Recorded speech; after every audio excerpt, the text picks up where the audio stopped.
Nagpapasalamat tayo sa Diyos sa kanyang di mailarawang kaloob. Ika-19 ng Agosto. Salamat sa Diyos dahil sa kanyang di mailarawang kaloob. Ikalawang Korinto, Kapitulo 9, versikulo 15. Isang kahila-hilakbot na tala ang makakatagpo ng sangkatauhan sa huling araw. Yamang tumanggi ang karamihan sa mga tao sa di matutumbas ang handog, tinanggihan ng pinakamayamang kaloob na maaaring ibigay ng Diyos sa mundo sa pamamagitan ng di masupat na kaloob ni Kristo na darating ang lahat ng ating mga biyaya. Ang buhay, kalusugan, mga kaibigan, pangatwiran, kaligayahan ay sa atin sa pamamagitan ng merito ni Kristo. O upang malaman ng bata at matanda na dumating ang lahat sa kanila sa pamamagitan ng kabutihan ng buhay at kamatayan ni Kristo, at kilalanin ang pagmamayari ng Diyos.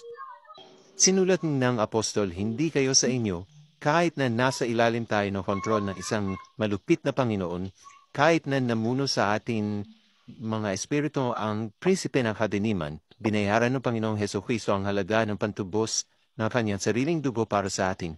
Ibigay sa kanya ang kahandaang maglingkod sa puso at huwag nang nahawa ng Diyos sa mga bagay na sa kanya.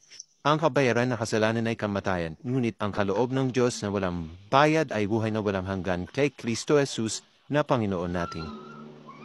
Sa pamamagitan ng kanyang banal na salita, ng kanyang kalinga at ng mga mensaheng inadala sa inyo ng kanyang mga lingkod, araw-araw na sinasabi ni Jesus sa inyo na, makinig ka, ako'y nakatayo sa may pintuan at tumutuktok.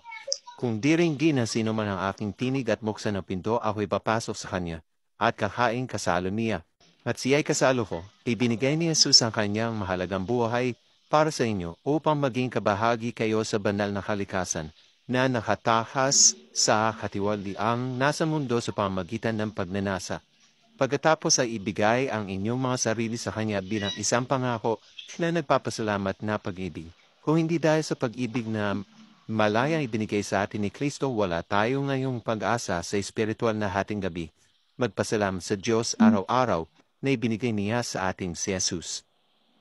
Ang pag-iisip na namatay si Kristo upang kunin para sa atin ang kaloob na buhay na walang hanggan na sapat na upang tumawag sa ating mga puso ng pinakamatapat at masidhing pasasalamat at pinakamasigasig na papuring mula sa ating mga labi.